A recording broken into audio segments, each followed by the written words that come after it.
Hello everyone, and welcome back to my channel. I know many of you use these videos to fall asleep. So before you drift off, I'd love it if you could leave a comment letting me know where you're listening from around the world. Also, don't forget to like and subscribe if you're enjoying this video. Story 1. The Vanishing Campsite. The thick forest stretched endlessly in every direction, its towering trees swaying gently in the cool autumn breeze. A group of friends, Samantha, Jake, Elise, and Ryan, had set out on this camping trip to escape the pressures of their busy lives. With their backpacks full of supplies and their spirits high, they followed an old trail deep into the wilderness, far from the noise of the city. As dusk approached, they stumbled upon a small clearing. In the center was an abandoned campsite. A fire pit, still smoldering, emitted thin tendrils of smoke that curled lazily into the sky. Scattered around were remnants of the previous campers. A torn tent, a half-empty cooler, and a backpack with its contents spilled across the ground. It looked as though the occupants had left in a hurry, leaving everything behind. "This is weird," Elise said, picking up a water bottle lying on its side. "Why would anyone just leave like this?" "Maybe they ran into trouble," Jake suggested, scanning the area. Samantha frowned. "Whatever happened, they're clearly not coming back. It's getting late, and we need a place to camp. Let's set up here." Despite the unease settling in their stomachs, the group agreed. They pitched their tents a short distance from the remnants of the abandoned site. Ryan reignited the fire in the pit, its warm glow casting flickering shadows on the surrounding trees. They cooked dinner, joked, and tried to shake off the eerie feeling of the place. But as darkness fully descended, the atmosphere grew heavier. The first sign of trouble came as whispers. Faint, barely audible, they seemed to drift through the forest.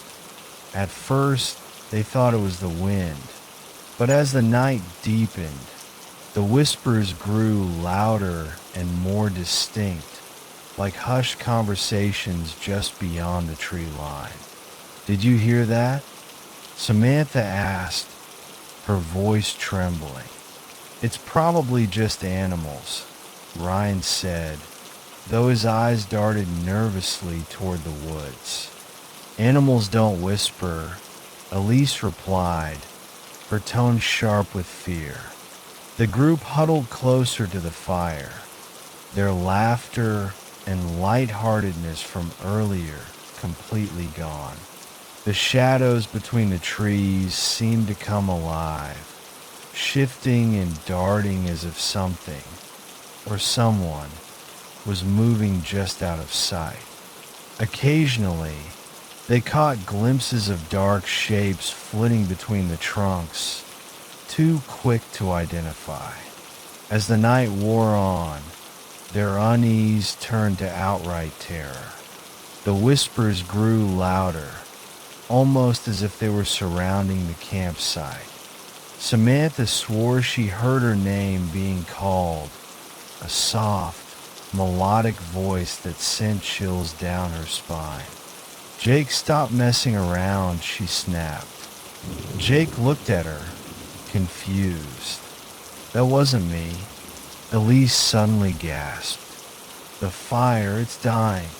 Despite their efforts to keep it going, the flames flickered weakly, as if being smothered by an unseen force.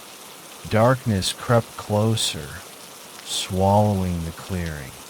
Panic set in as the friends realized their flashlights were dimming as well, their beams of light sputtering and flickering erratically. "We need to get out of here," Ryan shouted, grabbing his backpack. But as he turned toward the trail they had come from, he froze. The path was gone. The forest had changed. The once clear trail now choked with dense underbrush. What was happening? Elise stammered. Desperate, they decided to stay together and wait out the night.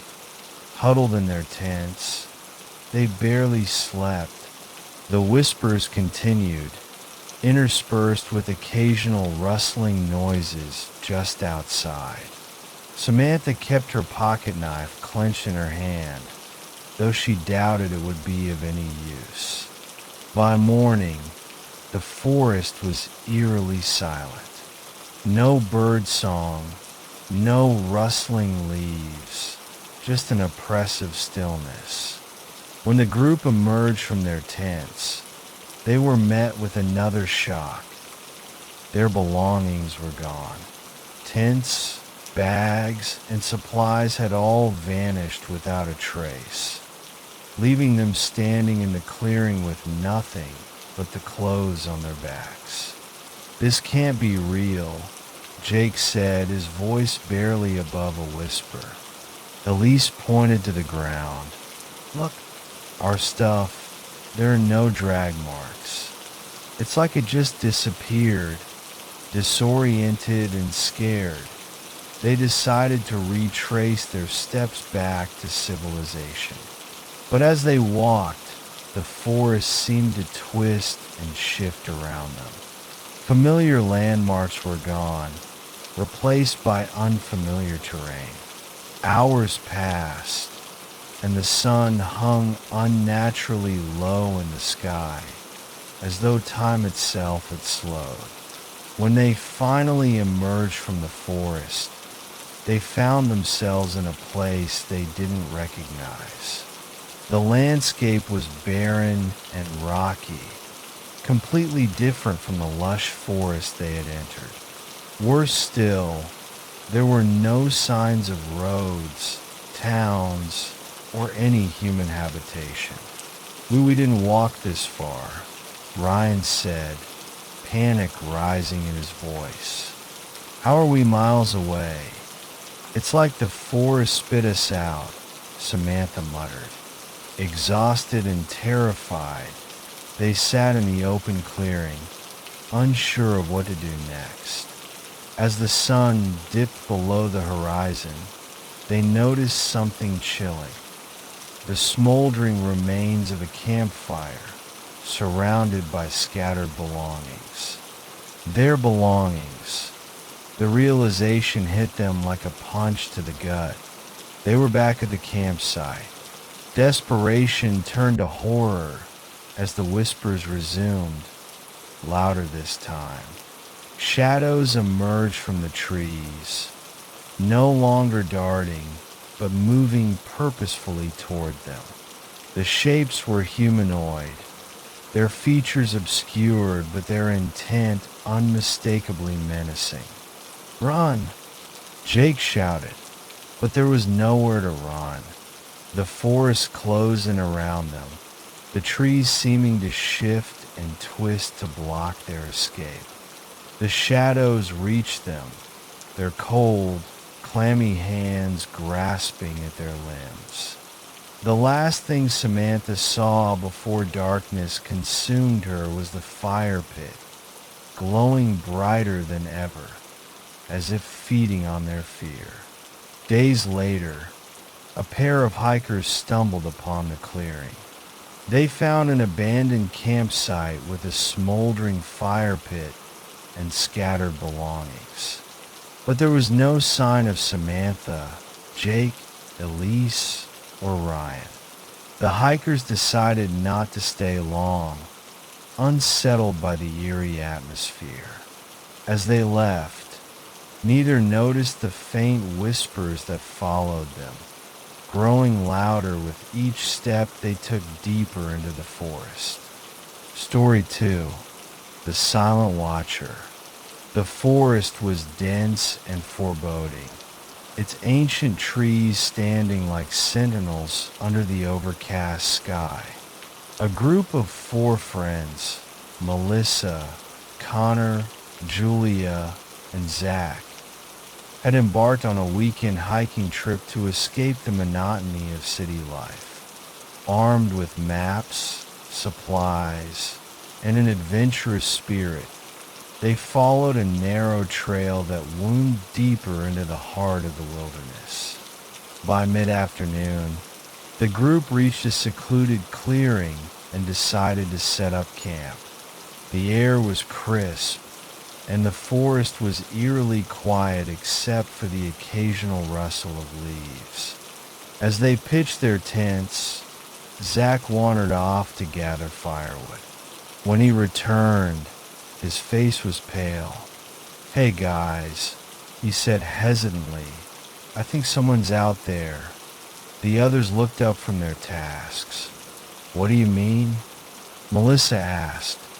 "I saw someone," Zach said, "a figure in a hood. They were standing behind a tree, just watching me. When I looked again, they were gone."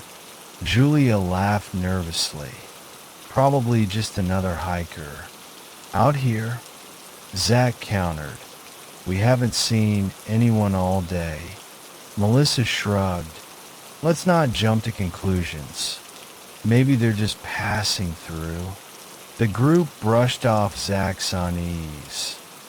But as the sun dipped below the horizon, the forest seemed to close in around them.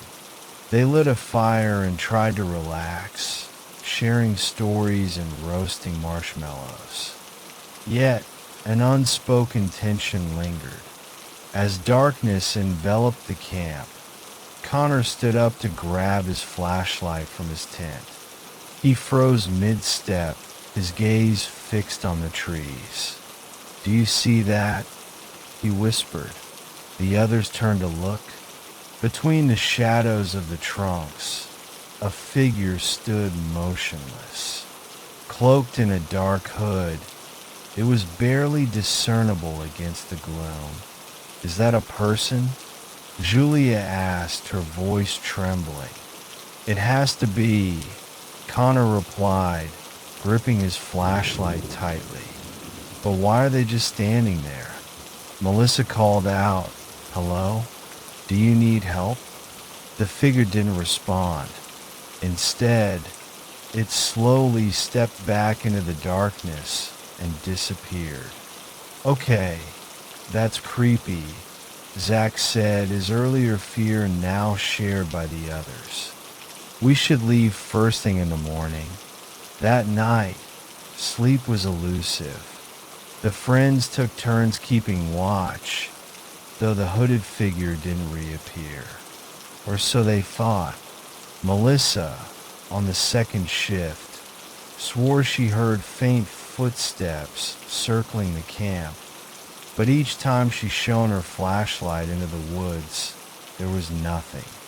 When dawn broke, the group's relief was short-lived. As they stepped out of their tents, they were greeted by an unsettling sight, symbols carved into the surrounding trees. Each mark was intricate, resembling a strange mix of runes and geometric patterns. They were deep and precise, as if etched with intent. "What the hell is this?" Julia asked, running her fingers over the carvings. "They weren't here yesterday," Connor said. "Someone did this overnight." "It's them," Zach muttered. "The hooded figure." "This is getting out of hand," Melissa said. "Let's pack up and go."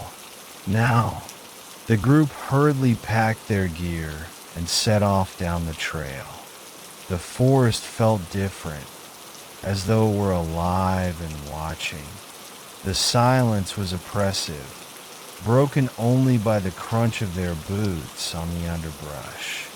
Every so often, they would glance over their shoulders, half expecting to see the hooded figure following them. By midday, they realized they were lost. The trail markers they had followed the previous day were gone, replaced by dense foliage and unfamiliar terrain. Their map was useless, and the GPS on their phones showed no signal. How is this possible? Julia asked, panic creeping into her voice. We're not even that far from civilization. It's like the forest is shifting, Zach said, his voice low. As they debated their next move, Connor noticed something. Guys, he said, pointing to a tree ahead. Look, carved into its bark was one of the strange symbols from the campsite. No, Melissa whispered. That can't be. We walked for hours. We're going in circles, Zach said. Julia's breathing quickened. This isn't natural. We need to find a way out now. The group pressed on, their pace quickening despite their exhaustion. But no matter how far they walked, the symbols continued to appear as though mocking their attempts to escape. Each one was more elaborate than the last, and some seemed to glow faintly in the dim light filtering through the canopy. By late afternoon, they found themselves back at their original campsite. The fire pit was cold, their footprints erased. In its place was a single object, a small wooden figurine carved in the shape of a hooded figure. It stood upright in the center of the clearing, facing them. We didn't leave that there, Connor said, his voice shaking. It's them, Zach said again, backing away. They're toying with us. What do we do? Julia asked. We can't stay here. Melissa stepped forward, her jaw set. We destroy it. She picked up the figurine and hurled it into the woods. As it disappeared into the underbrush, a low, guttural noise echoed through the forest. It wasn't animalistic. It was deliberate, almost a growl of anger. Run, Melissa said, her voice barely above a whisper. They ran, adrenaline surging through their veins. The forest seemed to close in around them, the trees twisting and bending as though alive. The whispers returned, louder and more insistent, blending with the sound of footsteps just behind them. Every time they glanced back, they caught fleeting glimpses of the hooded figure, now closer than ever. Night fell quickly, the sky darkening unnaturally fast. The group's frantic pace slowed as exhaustion overtook them. They collapsed in a small clearing, their breaths ragged. We can't keep this up, Julia said, tears streaming down her face. Connor looked around. Do you hear that? The forest had fallen silent again. No whispers, no footsteps, nothing. Then, one by one, the symbols began glowing around the clearing, their light casting an eerie blue hue. The hooded figure stepped into view, finally close enough for them to see its face, or lack thereof. Beneath the hood was an empty void, a darkness that seemed to pull at their very souls. The figure raised a hand, and the carvings flared brighter. The group tried to move, but their limbs felt heavy, as if an unseen force was rooting them to the ground. The last thing they saw was the figure reaching out, its presence overwhelming and all-consuming. Days later, a park ranger stumbled upon an abandoned campsite deep in the forest. It was empty except for 4 tents and a cold fire pit. Carved into the trees around the site were intricate symbols, glowing faintly in the fading light. No trace of the campers was ever found. Story 3. The Phantom Campfire. The moon hung low in the sky, casting a silver glow over the rugged terrain as 6 friends, Lena, James, Tara, Miguel, Sophia, and Darren, set up camp near a pristine mountain lake. Their weekend getaway was meant to be a relaxing escape from the grind of city life, a chance to reconnect with nature and with each other. The fire crackled merrily as they sat around it, sharing stories and laughing over cups of hot cocoa. The stars were bright, and the air carried the faint scent of pine and earth. It was nearly perfect. As the evening wore on, James stood and stretched. "Gonna check out the ridge before we call it a night," he said, pointing to a high outcrop that offered a panoramic view of the valley. Lena frowned. "It's late, James. Maybe wait until morning." "Come on, it'll only take a few minutes," he insisted, grabbing his flashlight. "Who's with me?" Miguel shrugged and stood. "I'll go.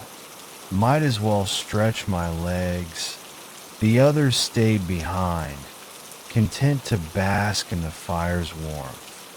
James and Miguel disappeared into the trees, their flashlight beams flickering like fireflies in the distance. When the two returned, their faces were pale. "You guys need to see this," James said, his voice tight. "What is it?" Sophia asked, alarmed. "There's another campfire up on the ridge," Miguel said. "But it's weird." "Weird how?" Darren asked. "It's just there's no sound," James said. "No people, no voices. Just a fire." Lena hesitated but ultimately relented. "Fine, let's check it out. If someone's out there, they might need help." The group grabbed their jackets and flashlights, leaving their own fire burning as they headed toward the ridge. The hike was steep, and the trees grew denser as they ascended. Despite the exertion, a strange chill settled over them. "There," James whispered, pointing ahead. Through the trees, a flickering orange light danced in the distance. The group quickened their pace, their breath puffing in the cold night air. The fire appeared to be coming from a small clearing at the ridge's edge. When they reached the spot, they froze. The fire was gone. In its place were cold ashes, scattered as if the fire had been extinguished hours ago. Around the ashes were footprints, bare, human footprints leading away from the site and vanishing into the forest. "This doesn't make sense," Tara said, kneeling by the ashes. "We saw the fire. It was right here, and those footprints," Sophia added. "Who hikes barefoot out here?" The group exchanged uneasy glances. "We should go back," Miguel said. "This feels wrong." As they descended, the forest seemed darker, the trees pressing in closer than before. Every rustle of leaves or snap of a twig set their nerves on edge. Lena led the way, her flashlight beam slicing through the gloom, while Darren kept glancing over his shoulder. "I swear something's following us," he muttered. "Don't start," Miguel said, though his voice wavered. They finally reached their campsite, and breathed a collective sigh of relief. The fire was still burning, and their gear was untouched. Yet the sense of unease lingered. Later that night, as they huddled in their tents, the whispers began. At first, they thought it was the wind, but the sound was too deliberate, low, unintelligible murmurs that seemed to come from all around them. James unzipped his tent and peered out. The firelight flickered, but nothing seemed amiss. "Do you hear that?" Lena whispered from her tent. "Yeah," James replied. "Stay inside." Suddenly, a loud crack echoed through the night, as if a tree had snapped in half. The whispers stopped, replaced by an oppressive silence. One by one, the group emerged from their tents, clutching flashlights and knives. "Over there," Tara said, pointing toward the tree line. The beam of her flashlight revealed a figure standing just beyond the edge of the light. It was tall, gaunt, and cloaked in shadows. Before anyone could react, it turned and melted into the darkness. "What the hell was that?" Sophia whispered. "We're leaving," James said, his tone leaving no room for argument. The group hastily packed their belongings, extinguished the fire, and began the trek back to their cars.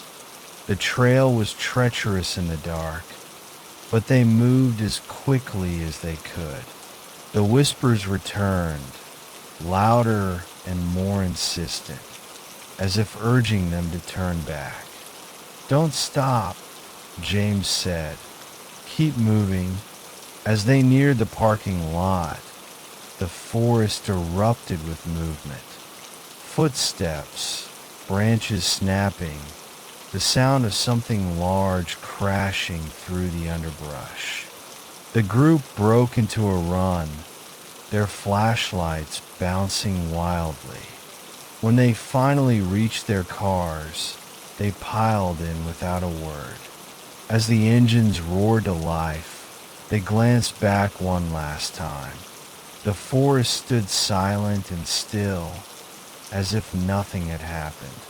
The drive back to the city was tense. No one spoke, each lost in their thoughts.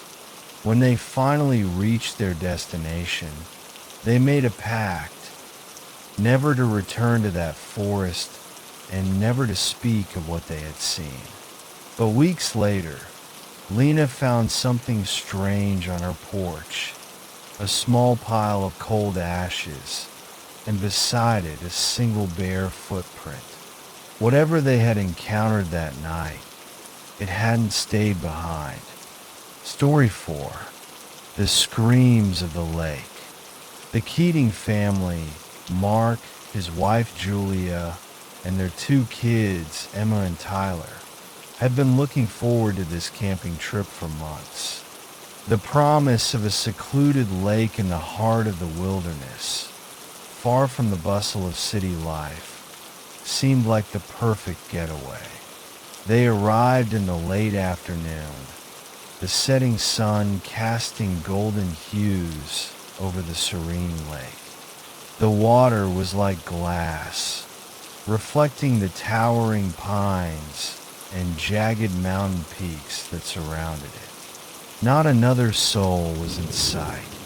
"This is amazing," Julia said, taking in the view as Tyler and Emma raced to the water's edge. Mark began setting up the tent while Julia unpacked their supplies. As the evening settled in, they lit a campfire and roasted marshmallows, the kids' laughter echoing through the still air. It was idyllic, the kind of memory they'd treasure forever. Later that night, as they prepared for bed, a sound shattered the tranquility.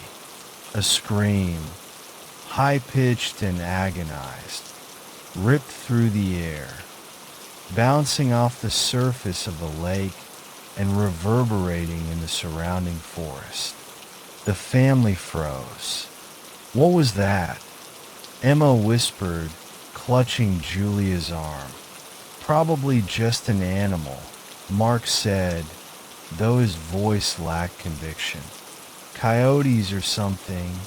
"Coyotes don't scream like that," Julia said, her face pale in the firelight. The scream came again, louder this time, closer. It was human, or something trying to sound human. "Let's get inside the tent," Mark said, ushering his family toward the campsite. He double-checked the zipper and kept a flashlight by his side. The screams continued sporadically throughout the night, each one slicing through their nerves like a blade. By morning, the lake was eerily calm again, as if the screams had never happened. Mark decided to explore the area while Julia stayed with the kids. He walked the perimeter of the lake, his boots crunching on the pebbled shore. But there were no signs of anyone, no footprints, no campsites, nothing to suggest another person had been there. "Did you find anything?" Julia asked when he returned. Mark shook his head. "Nothing. Maybe we should leave," she said, glancing nervously at the lake. "It's probably just locals messing with campers," Mark replied, trying to sound reassuring. "We'll stick close together and head out tomorrow." That afternoon, the kids played by the water's edge under Julia's watchful eye. Emma was skipping stones while Tyler poked at the shallows with a stick. "Mom, look!" Tyler shouted, pointing at the water. Julia turned, expecting to see a fish or a turtle. Instead, she saw something that made her blood run cold. Just beneath the surface, a pale face stared up at them. Its eyes were wide and unblinking, its mouth partially open as if frozen mid-scream. "Get away from the water," Julia yelled, grabbing both kids and pulling them back. She looked again, but the face was gone, the water smooth and undisturbed. "What is it?" Mark asked, running over. "There was a face," Julia said, her voice trembling. "In the water." Mark looked at the lake, then back at Julia. "Are you sure?" "Yes," she snapped. "We're leaving. Now." As they packed up their campsite, the air grew heavy, oppressive. The once inviting lake now felt sinister, its dark surface hiding secrets they didn't want to uncover. But as they hurried to load their gear, the screams began again. This time, they were louder, coming from all around them. The forest seemed alive with the sound, the trees amplifying the horrifying cries. The family froze, terror rooting them in place. Then they saw it. The lake's surface rippled as dozens of pale faces emerged, just beneath the water. Their eyes stared unblinking, their mouths open in silent screams. The water churned as if something massive was moving beneath it. "Run!" Mark shouted, grabbing the kids and pulling them toward the car. Julia was right behind him, glancing back only once. The faces were still there, watching, as if bidding them to stay. They didn't stop driving until they were miles away, the forest far behind them. The screams had faded, but the memory of those faces lingered. Weeks later, Mark searched online for any information about the lake.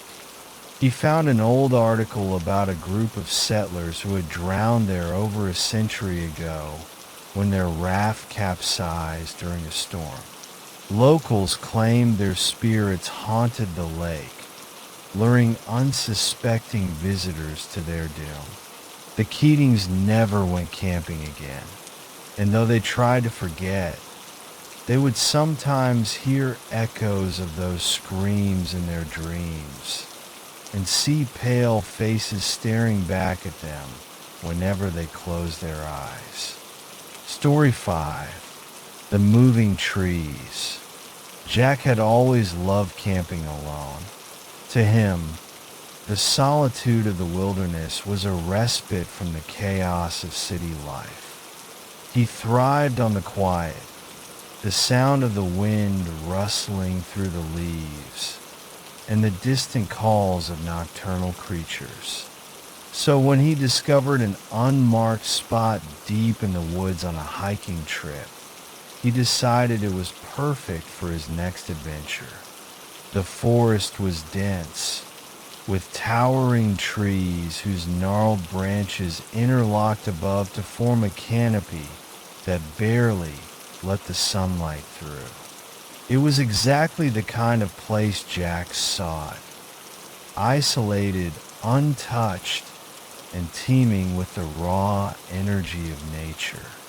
He set up camp at the base of an ancient oak tree, its roots twisting like serpents into the earth. The air was cool, the scent of moss and pine thick in his nostrils.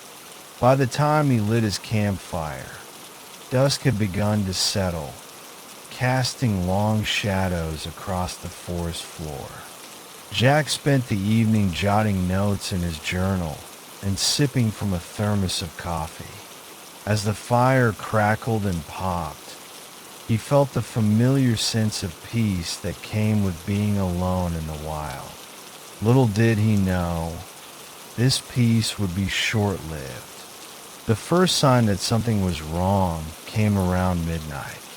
Jack had drifted off to sleep when a sound stirred him, a low creaking, like the groan of old wood under pressure.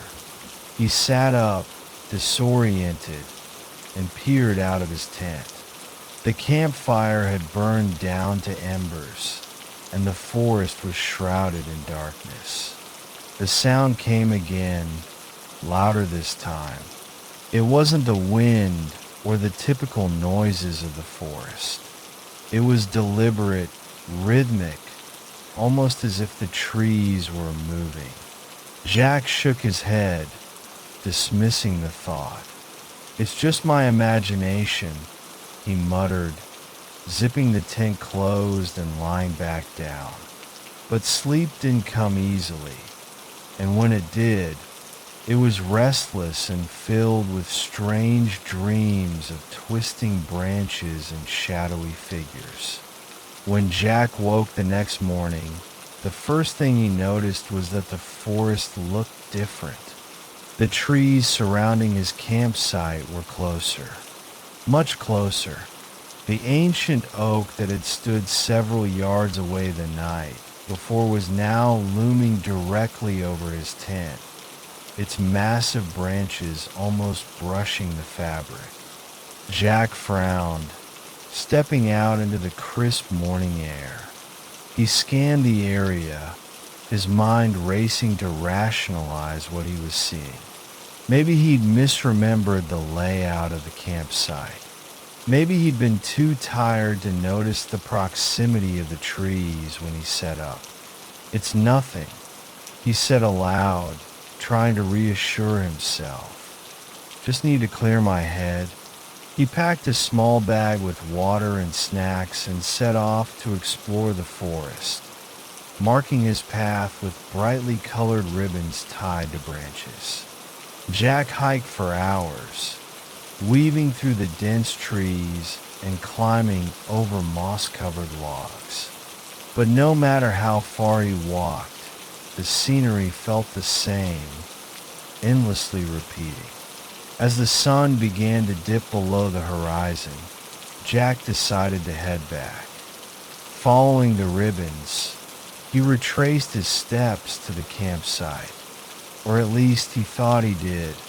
When he emerged from the trees, he found himself standing in the exact same clearing he'd started from, the fire pit in his tent just as he'd left them. But something was wrong. The trees had moved again, their trunks impossibly closer, their gnarled branches reaching inward like skeletal hands. That night, the creaking sounds returned, louder and more frequent. Jack sat in his tent, flashlight in hand, every muscle in his body tense. The air felt heavy, oppressive, as if the forest itself was closing in on him. At some point, exhaustion overtook fear, and he fell into a fitful sleep. He dreamed of the trees bending and shifting, their roots writhing like snakes, encircling his tent. The sound of creaking would echoed in his ears, growing louder and louder until it felt as if the trees were screaming. When he woke, it was still dark. Jack unzipped the tent and shone his flashlight outside. The beam illuminated the twisted trunks of the trees, now so close they were practically touching the tent. The clearing had vanished entirely, swallowed by the encroaching forest.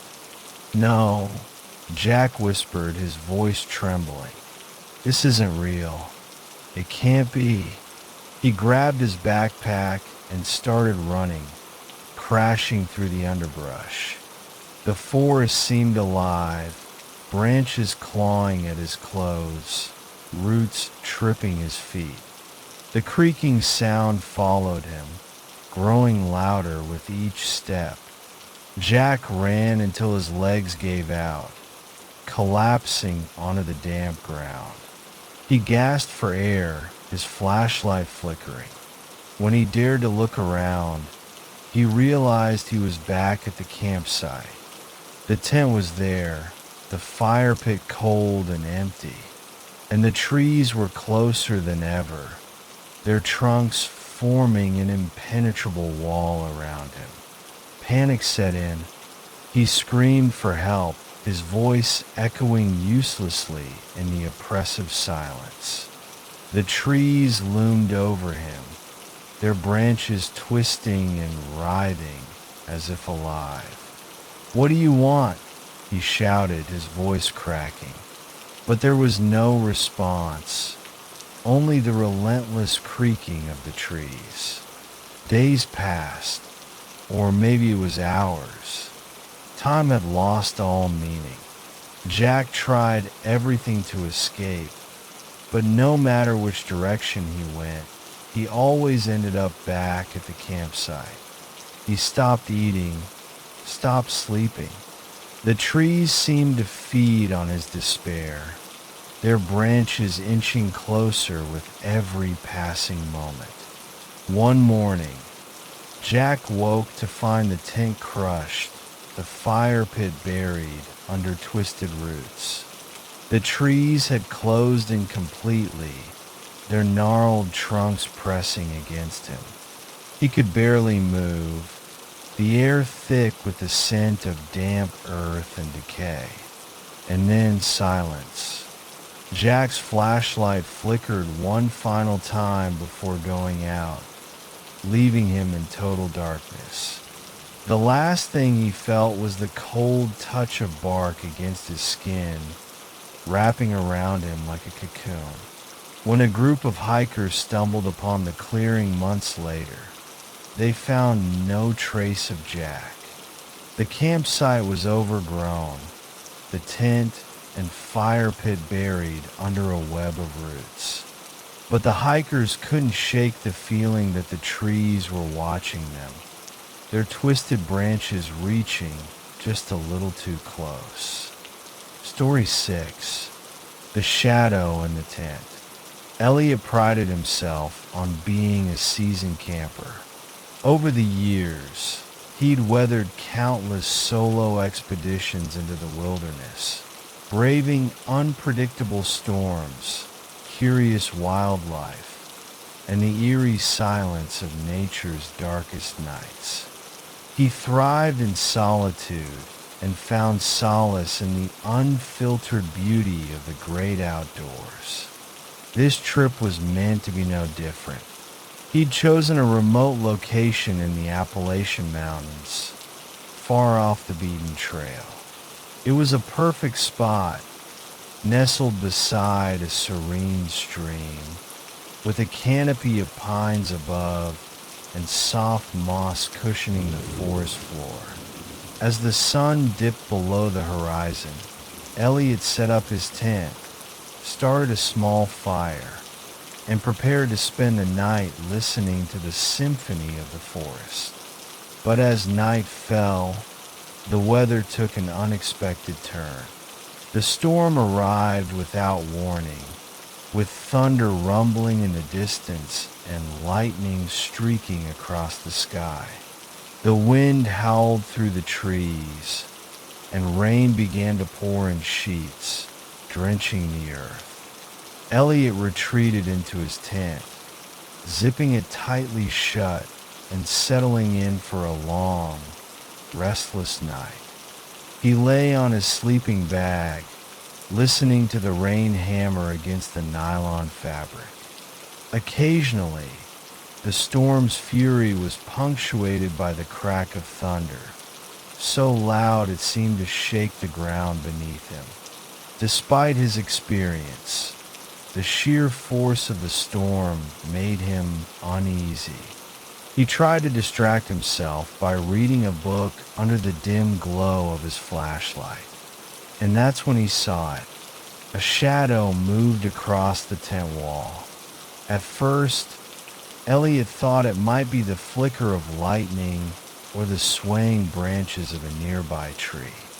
But the shape was unmistakable, tall, humanoid, and deliberate. It passed slowly, casting a dark silhouette against the glowing nylon. Elliot froze, his heart hammering in his chest. He strained his ears, but all he could hear was the relentless pounding of the rain. Swallowing hard, he called out, "Hello? Is someone there?" No response. He waited, his flashlight trembling in his hand. After a moment, the shadow appeared again, closer this time. It lingered, its outline sharp and unnervingly still. Elliot's mind raced. Could it be another hiker caught in the storm? Someone seeking shelter? If so, why wouldn't they answer? "Hey," he shouted, louder this time. "Do you need help?" Still silence. The shadow shifted, as if leaning toward the tent. Elliot felt a wave of dread wash over him. Every instinct screamed at him to stay quiet, to not draw attention. But curiosity got the better of him. Slowly, he unzipped the side of the tent just enough to peek outside, the cold rain immediately soaking his face. Nothing. The clearing was empty. Only the storm raged on. Elliot zipped the tent back up, his unease growing. He tried to rationalize what he'd seen. Perhaps it had been a trick of the light or his mind playing games. Exhaustion and stress could do that, he reasoned. He lay back down, willing himself to relax. Minutes passed. The storm's fury seemed to lessen, the rain softening to a steady patter. Just as Elliot's breathing began to slow, he felt it, a pressure against the fabric of the tent, as if something was pressing its hand or face against the nylon from the inside. Elliot's blood ran cold. He bolted upright, scrambling to grab his flashlight. The beam of light cut through the darkness, revealing nothing unusual inside the tent. But the pressure remained, a visible indentation in the fabric, moving slowly as if it were exploring. "Who's there?" Elliot demanded, his voice cracking. The pressure stopped. For a moment, there was only silence. Then, a low, guttural whisper filled the tent. It wasn't a language Elliot recognized. It sounded ancient, unnatural, and impossibly close. Panicking, Elliot lunged for the tent zipper, desperate to escape. But as he reached for it, the tent suddenly collapsed around him, as if something massive had thrown itself onto the structure. He was pinned, the fabric pressing against his face, his limbs tangled in the folds. He struggled, thrashing and kicking, his flashlight slipping from his grip and rolling away. The whispers grew louder, echoing inside his head, drowning out his frantic breaths and the pounding of his heart. He screamed, but his voice was swallowed by the oppressive weight of the tent and the storm outside. When Elliot finally clawed his way free, he found himself lying in the mud outside, the tent flattened behind him. The storm had passed, leaving the forest eerily quiet. The air was thick with mist, and the first light of dawn was breaking through the trees. His belongings were scattered, his flashlight lying several feet away, its beam flickering weakly. But the most unsettling sight was the tent itself. The fabric was shredded, deep gashes running through it, as if it had been slashed by enormous claws. Inside, his sleeping bag was torn open, the stuffing spilling out like entrails. Elliot didn't wait to find out what had happened. He gathered what little he could carry and sprinted back toward the trail, not stopping until he reached his car hours later. Days after returning to civilization, Elliot couldn't shake the feeling of being watched. He'd see fleeting shadows in his peripheral vision, hear faint whispers when he was alone. His nights were plagued by nightmares of the shadow and the guttural voice. He avoided camping, abandoned his gear, and tried to move on with his life. But deep down, he knew that whatever had visited his tent that night wasn't done with him. The forest had let him go for now. Story 7. The Forgotten Trail. It started as a perfect day for hiking. The sky was a cloudless blue, the air crisp and invigorating. A group of 5 friends, Emma, Jake, Sarah, Mia, and Tom, had planned the trip for months, eager to explore the remote wilderness. They had chosen a popular trail in the Rockies, marked for its breathtaking views and challenging terrain. As they climbed higher into the dense forest, the main trail narrowed and twisted. They had been hiking for hours when Jake, always the adventurer, noticed something peculiar. A faint path veered off to the right, barely visible beneath the undergrowth. It wasn't marked on the map, and none of them had seen it mentioned in the reviews or guides they'd researched. "What do you think?" Jake asked, pointing to the unmarked trail. "Looks like it hasn't been used in years," Sarah said, peering at it skeptically. "Maybe it's a shortcut or leads to something cool," Jake said, his excitement growing. Emma hesitated. It's not on the map. We shouldn't risk it. Come on, Jake urged. We're here to explore, right? Let's just check it out. If it gets sketchy, we'll turn back. After some debate, curiosity won out. They stepped off the main trail and onto the mysterious path. The forest grew denser around them, the sunlight barely penetrating the canopy. The air felt cooler, and the sounds of birds and rustling leaves seemed to fade the deeper they went. After an hour of walking, they stumbled upon something unexpected, a small clearing with an old, weathered cabin at its center. The structure was ancient, its wooden walls darkened by time and moss clinging to its edges. The windows were cracked, and the door hung slightly ajar. "Whoa," Mia whispered. "What is this place?" "It's like something out of a horror movie," Sarah said, shivering. Jake grinned. "Only one way to find out." He pushed the creaky door open, revealing a dim interior.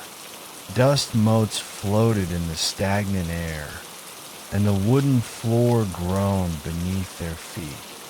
The room was filled with strange relics, old lanterns, rusted tools, and books with covers so faded their titles were unreadable. The most unsettling discovery, however, was a series of photographs hung on the walls. Each frame held a black and white picture of people from different eras, their clothing ranging from Victorian to mid-20th century. But in every photo, one face had been scratched out, leaving behind an eerie void. "This is seriously creepy," Emma said, her voice tight. "Yeah, let's not hang around," Sarah agreed. Jake, though, was fascinated.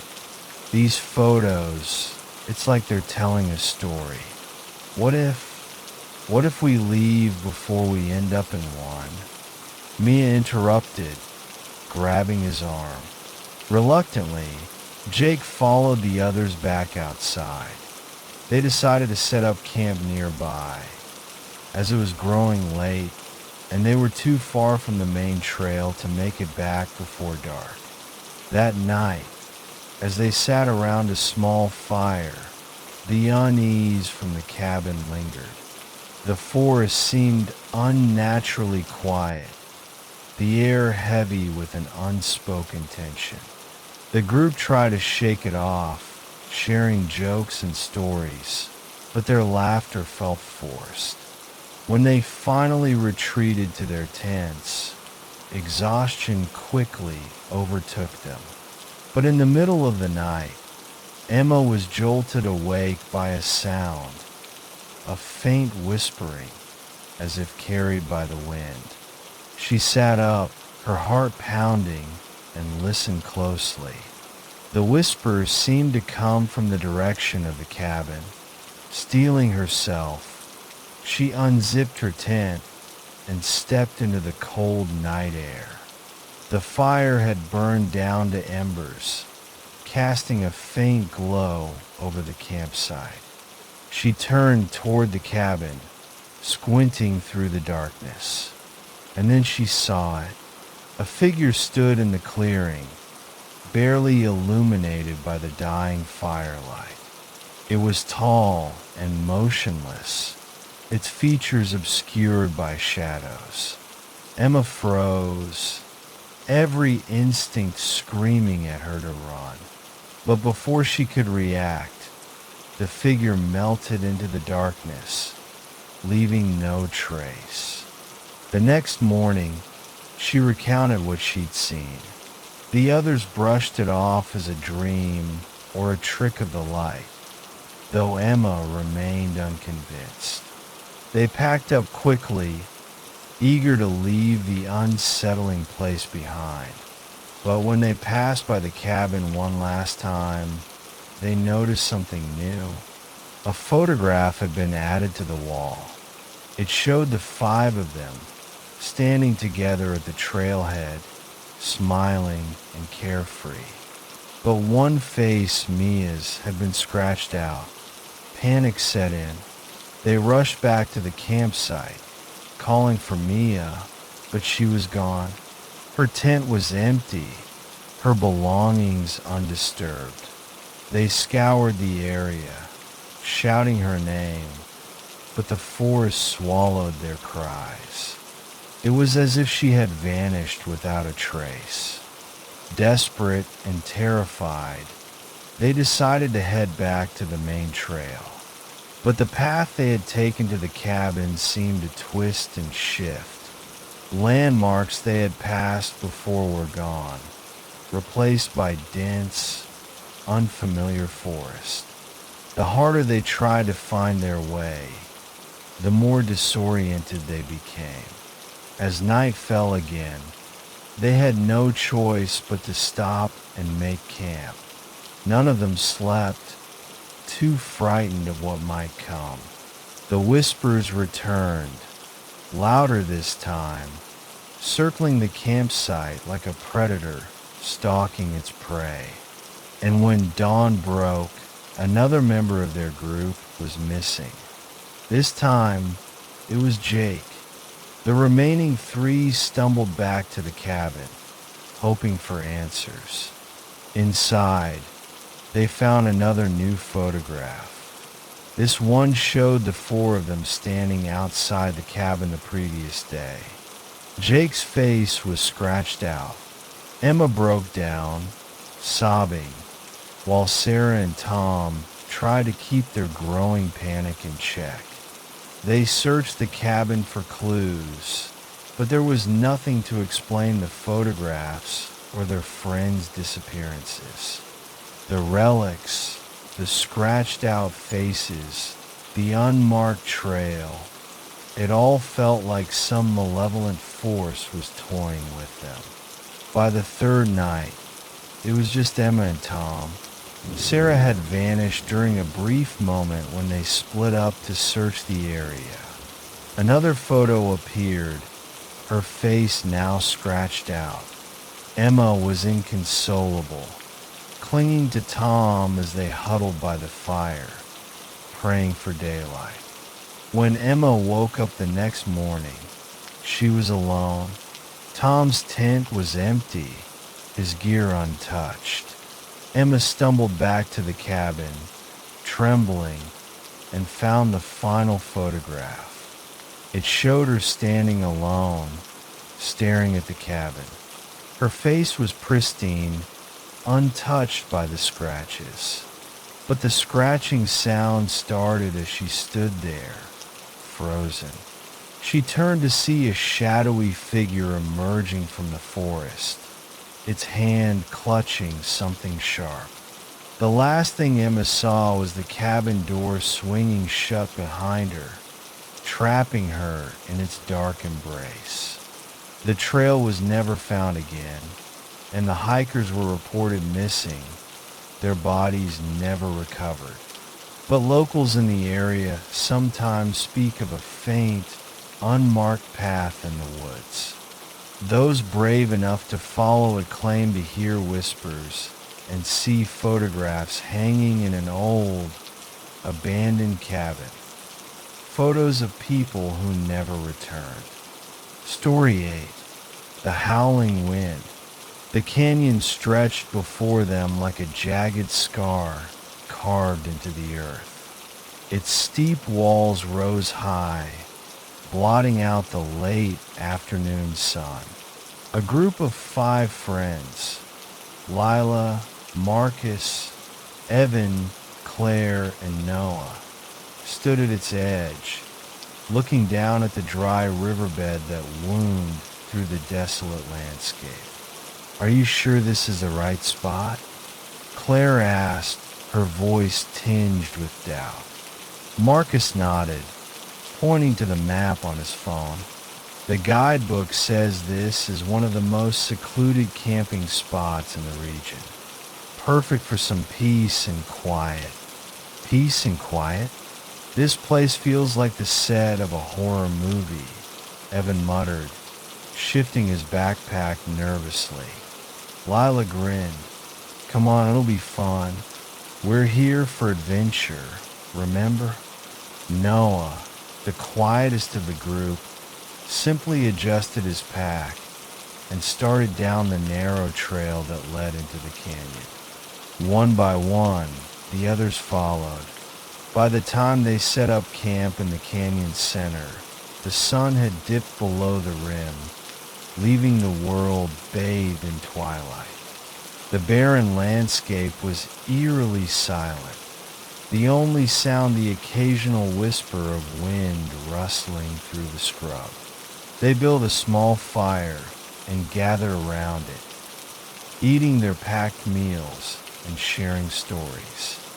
Despite the unsettling atmosphere, the warmth of the fire and their laughter made the canyon feel less foreboding. But as the night deepened, the wind began to pick up. At first, it was a soft breeze, whistling through the narrow passages. Then it grew stronger, its pitch rising into a wailing cry that echoed off the canyon walls. That's unsettling, Evan said, glancing around. Is it just me, or does that sound like voices? Noah finished, his expression grim. Oh, stop, Claire said, trying to laugh but failing. It's just the wind. Echoes can sound weird in a place like this. The others nodded, but the unease lingered. The wind's cry seemed almost alive, rising and falling in a rhythm that was disturbingly human. They tried to ignore it and went to their tents, but sleep did not come easily. Lila was the first to wake, or rather, she was jolted awake by the sound of her name. Lila.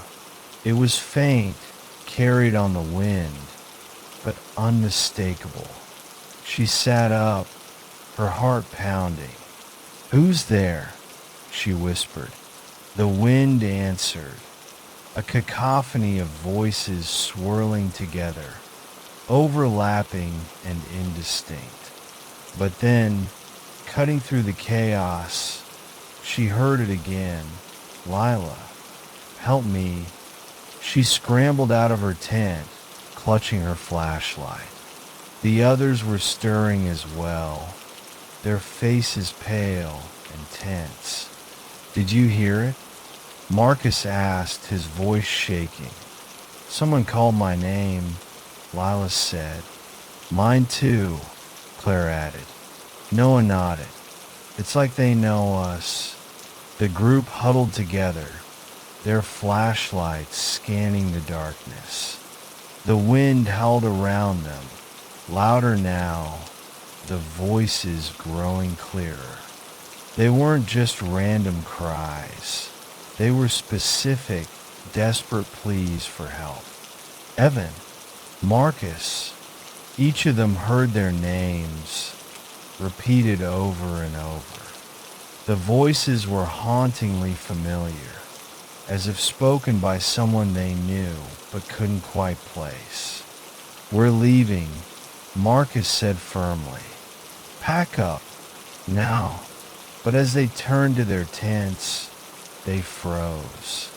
Standing at the edge of the firelight was a figure. It was barely visible, shrouded in shadow, its outline distorted by the flickering flames. And then, as suddenly as it appeared, it was gone, swallowed by the darkness. By morning, the wind had died down, leaving an eerie stillness in its wake. They packed their gear quickly, eager to leave the canyon. But as they prepared to hike out, Noah called out, Guys over here. They found him standing near a pile of rocks at the base of the canyon wall. Half buried in the dirt was a skeleton, its bones bleached white by time. Clutched in its bony fingers was a leather-bound diary, cracked and weathered. "What the hell?" Evan whispered. Marcus pried the diary from the skeleton's grasp and opened it. The pages were yellowed, the ink faded but still legible. As he read aloud, the group's unease turned to outright terror. The entries described a group of 5 campers who had entered the canyon years ago. The names were different, but the descriptions matched them exactly, right down to their physical appearances and gear. They heard the wind. Marcus read, his voice trembling. It called their names, begged for help. One by one, they disappeared until only one was left to write this diary. The final entry was the most chilling. "The wind has taken them. It knows us, remembers us. I am the last. If you find this, leave. Do not stay. The canyon does not let you go." Panic set in.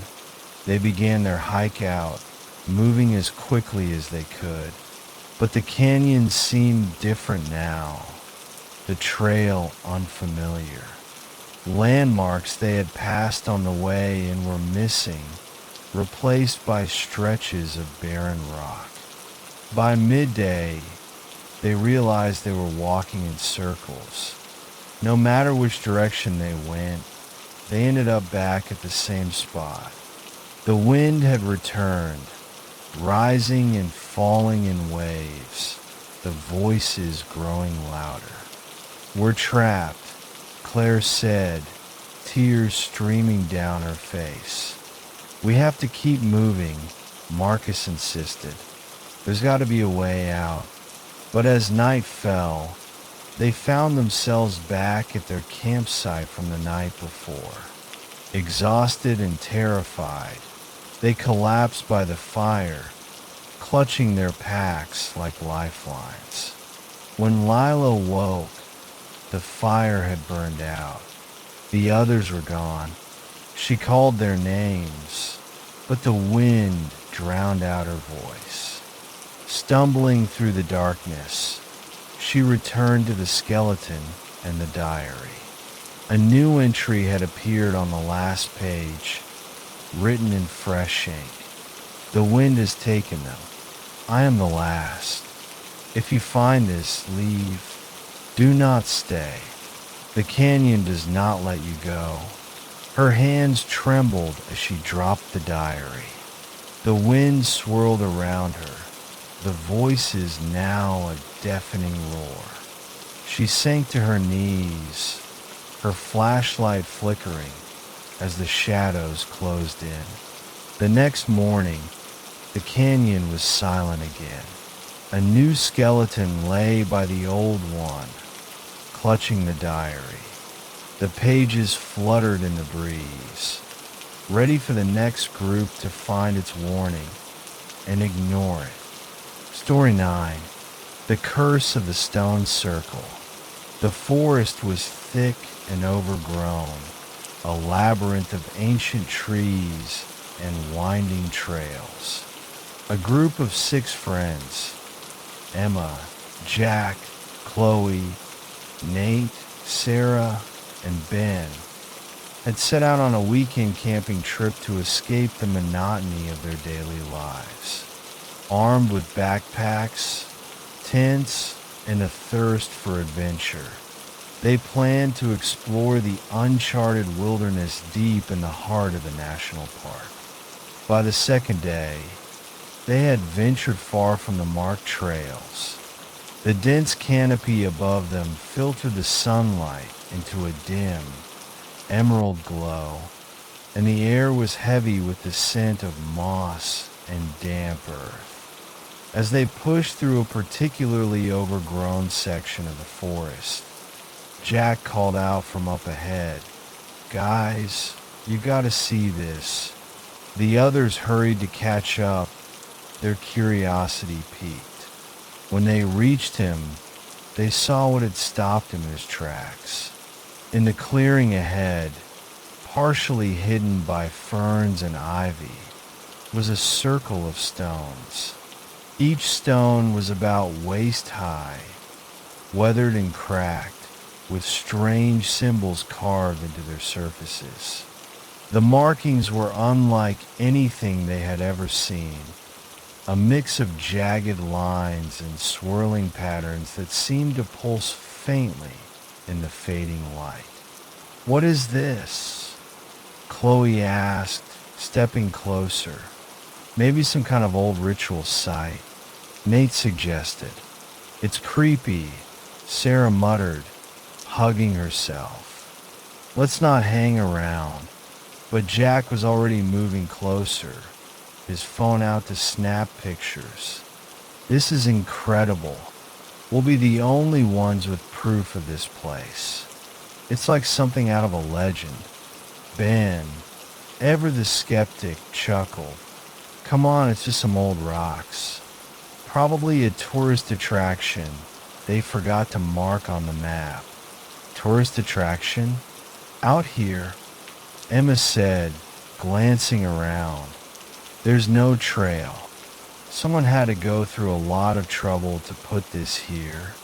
The group hesitated, unsure whether to explore further or heed Sarah's warning.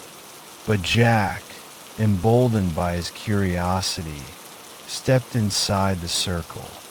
"Jack, don't," Chloe called out, but it was too late. His foot touched the mossy ground within the stones. The wind seemed to shift instantly, growing colder and carrying a faint, mournful whisper. The forest's usual sounds, the rustling leaves, chirping birds, and distant hum of insects, fell silent. Jack turned to face his friends, an uneasy grin on his face. "See? Nothing happened," he said, but his voice sounded strained, as if he were trying to convince himself as much as them. That night, the group set up camp a short distance from the stone circle. Though they tried to shake off the unease, the air was thick with tension. Jack, usually the life of the group, was unusually quiet, staring into the fire with a vacant expression. When Emma asked if he was feeling okay, he just nodded, but his distant eyes betrayed him. As the others drifted off to sleep, Emma woke to a strange sound. It was a low, guttural murmur coming from Jack's tent. She unzipped her own tent and stepped out, the cold night air prickling her skin. When she peered into Jack's tent, she froze. Jack was sitting cross-legged, his back to her. His body rocked slightly as he muttered in a voice that wasn't his own. The words were harsh and guttural, a language she couldn't recognize, but which filled her with an instinctive dread. "Jack," she whispered. He stopped rocking. Slowly, he turned his head to look at her, his face half hidden in shadow. His eyes glinted in the moonlight, and his lips twisted into a smile that didn't belong to him. "You shouldn't have come here," he said, his voice layered with an unsettling echo. Emma stumbled back, her scream waking the others. They scrambled out of their tents, flashlights flickering as they tried to make sense of what was happening. But when they turned to Jack, he was already standing, his posture unnaturally rigid. "Jack," Chloe said, stepping closer. "What's wrong with you?" "You'll see soon enough," he replied, his voice eerily calm. By morning, Jack was gone. The group searched frantically, calling his name, and scouring the surrounding forest, but there was no trace of him. When they returned to the campsite, they found something that stopped them cold. Another set of symbols etched into the ground, identical to those on the stones, arranged in a perfect circle around their tents. "This is bad," Sarah said, her voice shaking. "We need to leave. Now." But as they packed their gear, Nate froze. His gaze was fixed on the direction of the stone circle. I need to go back," he said, his voice distant. "What?" "No, Nate." Emma grabbed his arm, but he shrugged her off with surprising force. "I have to," he insisted, his eyes unfocused. "It's calling me." Despite their protests, Nate broke into a run, disappearing into the trees. The others followed, but when they reached the clearing, he was already standing in the center of the circle, his head tilted back as if in a trance. The symbols on the stones glowed faintly, pulsing with an otherworldly light. "Nate, get out of there!" Chloe screamed. He didn't respond. Instead, he began to speak, his voice blending with the same guttural language Jack had spoken the night before. The wind whipped around them, carrying whispers that seemed to come from the stones themselves. Then, without warning, Nate collapsed. When they rushed to him, he was unconscious, but his breathing was steady. They carried him back to camp, but the unease grew with every step. That night, Nate vanished, just as Jack had. The group was down to 4, their nerves fraying with each passing hour. Each of them felt the pull of the stone circle, a strange, insistent urge that grew harder to resist. They took turns keeping watch, but exhaustion wore them down. By the third night, Chloe succumbed to the pull, stepping into the circle while the others slept. She was gone by morning. One by one, they disappeared until only Emma was left. She tried to flee, running as far and fast as she could, but no matter which direction she went, she always ended up back at the circle. The stones loomed around her, their symbols glowing brightly now, as if feeding off her fear. In the end, Emma stepped inside. The whispers welcomed her, growing louder until they were all she could hear. Her vision blurred, and the last thing she saw was the symbols burning into her mind. When a search party found the campsite weeks later, it was abandoned. The tents were still pitched, the gear untouched, but there was no sign of the campers.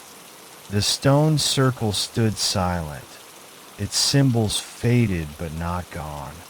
Local legends say the stones have stood for centuries, and that those who enter the circle are claimed by whatever force resides there. The forest remains uncharted, the curse of the stone circle waiting for the next group of unwitting explorers. Story 10. The camper who wasn't there. It was a perfect evening for a solo camping trip. The air was cool, but not too chilly, and the sky was a soft blue that deepened into purples and oranges as the sun began to set. A gentle breeze rustled the leaves of the tall pines surrounding the campsite, and the faint sound of a nearby stream added a peaceful rhythm to the world. I had set up camp earlier that afternoon, choosing a quiet spot away from any trails, deep enough into the forest that I knew I wouldn't be disturbed. I had spent a few hours getting my camp in order, building a modest fire pit, and gathering enough firewood to last through the night. Now, as the sun dipped behind the hills, I sat down next to the fire, letting the warmth of the flames slowly chase away the last of the daylight's coolness. I enjoyed the serenity of being alone in nature. There was something about the quiet, the solitude, that made everything feel so much clearer. No distractions, just me and the world around me. As I sat there, watching the fire flicker and dance, I noticed a figure in the distance. At first, I thought it was just a trick of the light or a shadow cast by the trees. But as the figure got closer, I realized it was a person, someone walking towards me through the woods. He was a tall man, dressed in hiking gear, with a backpack slung over his shoulder. His pace was slow, measured, as if he were enjoying the peacefulness of the forest as much as I was. He must have been out here for a while, I thought, judging by the way his clothes looked worn and slightly dirty. "Hey there," I called out, raising my hand in greeting. "It's getting a bit late for a hike. You lost?" He stopped and glanced at me, a friendly smile breaking across his face. "Not lost, just taking my time," he replied, his voice deep but warm. "Mind if I join you? It's nice to find someone else out here." I motioned to the fire. "Sure, grab a seat. It's perfect for chatting as the night falls." The man made his way over, setting his backpack down and settling onto the log across from me. The fire crackled between us, sending sparks up into the cooling air. "I'm Andrew," he said, extending his hand. "Nice to meet you, Andrew." "I'm Jake," I responded, shaking his hand firmly. For a moment, there was just the sound of the fire and the wind in the trees. We both stared into the flames, enjoying the warmth and the silence, until Andrew broke it. "So, what brings you out here, Jake?" he asked, looking at me with a curious expression. I shrugged. "Just needed some time to myself, you know? It's nice to get away from everything for a while. No distractions, no deadlines, just peace." He nodded, his eyes thoughtful. "I get that. The world can be overwhelming. Sometimes you just have to disconnect." We talked for a long time after that about everything and nothing. Andrew shared a few stories about his travels and experiences in the wilderness. He had hiked all over the country, and his stories were full of adventure and mystery. Like the time he had gotten lost for 2 days in a dense forest, or when he had met a family of bears and lived to tell the tale. I couldn't help but be drawn into his enthusiasm, laughing at his recounts of strange encounters and wild landscapes. As the night wore on, the fire burned low, and we sat in comfortable silence, occasionally adding more wood to the flames. The stars above us twinkled brightly, their cold light reflecting off the still surface of a nearby stream. I had almost forgotten what time it was when Andrew suddenly stood up. "I should probably get going," he said, brushing off his pants. "It's a long walk back, and I got a spot I need to reach before it gets too late." I raised an eyebrow, glancing at the sky. It was well past midnight by now. "It's a bit late for hiking, isn't it?" Andrew gave a shrug, a smile still tugging at the corner of his lips. I've done it before. I'll be fine. Thanks for the company, Jake. It was good talking with you. I stood and shook his hand once more. Take care, Andrew. Stay safe out there. He turned and walked into the forest, disappearing into the trees with a quiet swish of leaves. I watched for a few moments, but there was something strange about the way he left.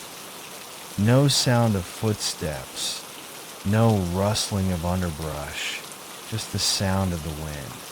It was as if he had vanished into thin air. I stood there for a while, staring at the spot where Andrew had disappeared. The fire flickered in the cool night air, and the silence around me felt heavier, more profound.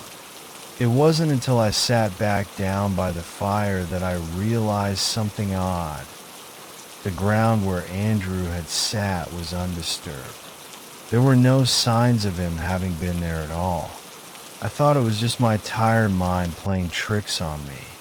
I had been alone in the wilderness for a while, after all, and maybe I had let my imagination run wild.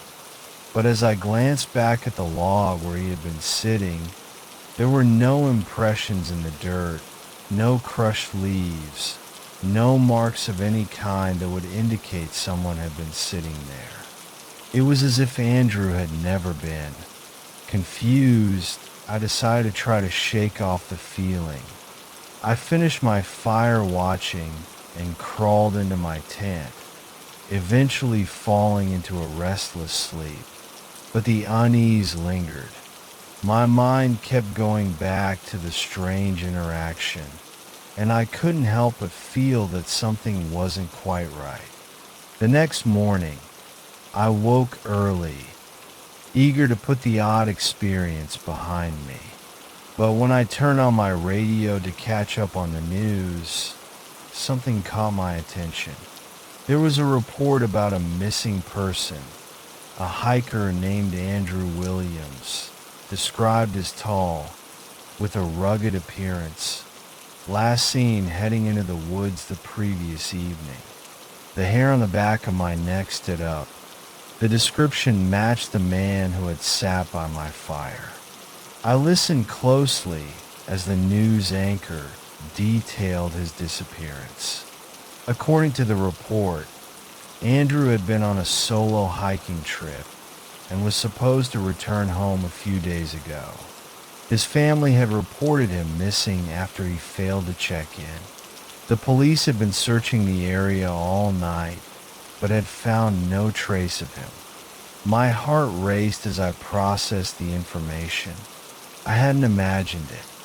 The man who had shared my fire, who had talked with me for hours, had been the very person reported as missing. I grabbed my boots and rushed outside, heading straight for the campsite. I needed to see it for myself. When I arrived, I knelt by the log where Andrew had sat. Sure enough, the ground was perfectly undisturbed. There were no signs of anyone having sat there, no disturbed dirt or crushed grass. I scanned the area, my pulse quickening. The fire pit was still there, smoldering slightly, but there was nothing else. No footprints leading away, no trace of Andrew's presence. It was as if he had never been there. A chill ran down my spine as the reality of the situation set in. The man who had sat with me last night, who had shared my fire and my conversation, had vanished without a trace. The ground where he sat was still the same as it had been when I first noticed him.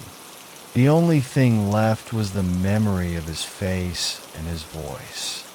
I didn't know what had happened to him, or why he had come to my camp, but I couldn't shake the feeling that I had shared my fire with someone who wasn't entirely of this world. I left the woods later that day, unable to shake the sense of unease that had settled into my bones. And to this day, I wonder if Andrew was real at all. If he was, then what happened to him? Or was he something else? An echo of a person lost to time, a wandering soul that only appeared when the world was ready to listen? I suppose I'll never know. But the next time I sit around a fire in the woods, I'll always remember the camper who wasn't there.